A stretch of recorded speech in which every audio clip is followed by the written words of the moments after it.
Bonjour, je suis Jodès Friquet. J'ai fait 2 ans de cursus chant. Actuellement, je fais une formation des formateurs pour pouvoir à mon tour devenir professeur de chant.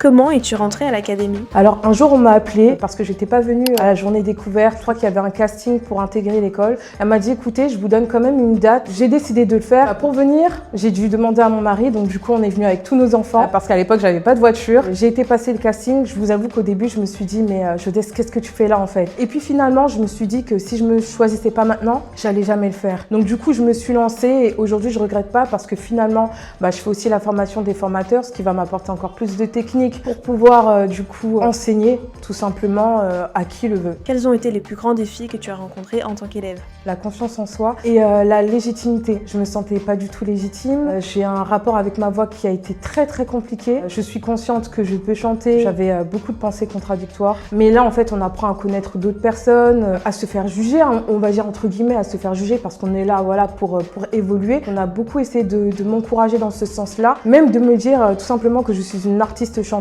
Moi, ça a été mon plus grand défi.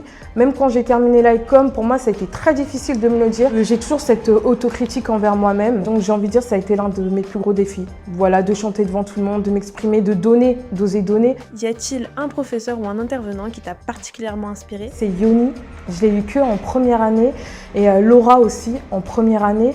Je sais pas, ils avaient ce truc qui, moi, personnellement, m'a touchée et m'a permis de mon côté d'évoluer. La transition entre l'école et le monde professionnel a-t-elle été difficile? Alors oui, elle a été difficile parce que j'ai passé 2 ans avec des camarades. On s'entend chanter, on s'encourage mutuellement. C'est quelque chose, moi, qui m'a fait un gros vide dans ma vie. Et on peut pas juste balayer 2 ans comme ça. Bon, je me suis dit que voilà, j'allais faire la formation des formateurs, donc ça me permettait toujours d'avoir un pied dans l'école. Ce que j'ai fait aussi entre-temps, c'est que j'ai sorti une chanson. Je me suis dit, écoute Jodès, tu vas continuer la musique et tu vas continuer à te former en tant que professeur. Donc à ce moment-là, je pense que dans ma tête, ça formait une petite sécurité. Il y a quand même quelque chose, donc t'inquiète pas, la vie continue, quoi. Sur quel projet as-tu travaillé? Alors, ma musique. Il y avait une professeure, Alice, qui nous avait proposé de pouvoir enregistrer des chansons si on le voulait ou non. Je me suis dit, Jodès, c'est maintenant, il faut que tu te lances. C'est certes ma première chanson et j'ai envie de dire, elle est peut-être pas parfaite, mais en tout cas, à ce moment-là, c'est vraiment mon cœur qui a parlé. Et vraiment, je suis contente parce qu'on nous dit qu'être au campus à l'ICOM, c'est beaucoup de contacts. Et j'ai envie de dire, oui, c'est la réalité, c'est beaucoup de contacts parce que voilà, je suis tombée sur cette prof-là. Et puis finalement, elle et moi, on a sorti une chanson, c'est Vivre. Avant, je voulais l'appeler Laissez-moi partir. C'était trop négatif. Je me suis dit, je vais plutôt changer. Donc, j'ai demandé aux élèves, du coup, de l'ICOM,